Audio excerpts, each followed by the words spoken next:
tēvs ir basketbola treneris. Tad loģisks solis bija mācības sporta akadēmijā. Un tā bija veiksmīga sakritība. Bija Zenta Valtera meklēja Valtera skolā treneris. Tā arī mani uzaicināja. Tavs kā treneru viedoklis, kādas ir tās problēmas, ko tu redzi tajā treneru sistēmā vai tajā attīstības sistēmā, teiksim, tieši jaunatnes basketbolā? Kāpēc tas fakts tāds ir? Kāpēc Latvijā neizaug tie spēlētāji tik daudz, kā, teiksim, piemēram, tajās attīstītajās basketbola valstīs, Itālijā? Viena lieta, man liekas, ir starposms starp jauniešu basketbolu un profesionālo basketbolu.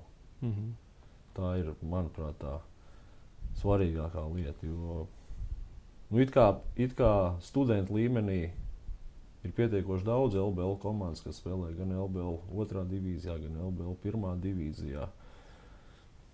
Ir komandas, kur tas darbs ir nopietnāk, ir kur ir varbūt mazāk nopietni.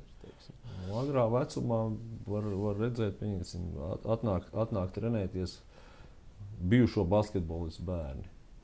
Ja? Viņi tomēr ir ar saviem vecākiem kaut ko kopā darījuši. Gan basketbola jomā, gan ne tikai. Tomēr ar sportu viņi ir uz tu. Ja, viņiem iet vieglāk. Viņiem iet vieglāk, viņi ātrāk.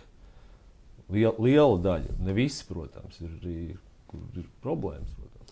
Kāda ir tā apmēram tas vecums, tie gadi, kad visizteiksmīgāk sāk tie spēlētāji, kas pēc tam arī nonāk augstākā līmenī, kad viņi no tās jaunatnes sistēmas sāk uz pārējo fonu izlaikt? 15, 16 gadi, jo no ārzemju klubu interesi jau vienmēr rodās. Viņi visi jau brauc uz izlasēm skatīties. Braucās tie paši Baltijas jūras kausi, Baltijas kausi. Tāpat ir izlašu turnīri, mūsu izlases, ir gan U16 izlases ir veiksmīgi startējuši Turcijā, Turcijas turnīros. Tie paši Eibli,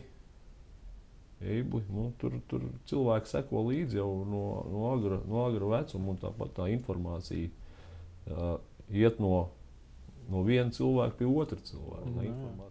Pirmkārt jau profesionāls tu vari būt ar savu attieksmi pret basketbolu. Kā tu ej uz to savu mērķi, uz to savu, uzstādīto līmeni, ko tu gribi sasniegt. Tev svarīgi ir ievērot režīmu, būt godīgam pret sevi, godīgam pret komandu.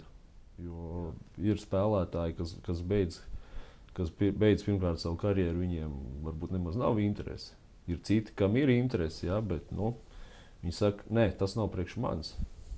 Ja. Tavuprāt, galvenā, teiksim, tāda īpašība, kurai būtu jāpiemīt jebkuram cilvēkam, pat ja viņš nav basketbolā, lai viņš varētu, teiksim, sākt pa treneri strādāt? Trenerim jābūt autoritātei spēlētāju vidū, ko nav viegli īstenībā sasniegt. Tas nav tā vienas dienas jautājums. Kā tas veidojās, pastāst? Kādiem mērķiem tu, teiksim, esi sevi savas komandas acīs izveidojis kā autoritāti? Jā, bet cilvēki no malas, viņi redz, pieņemsim labāk no visu.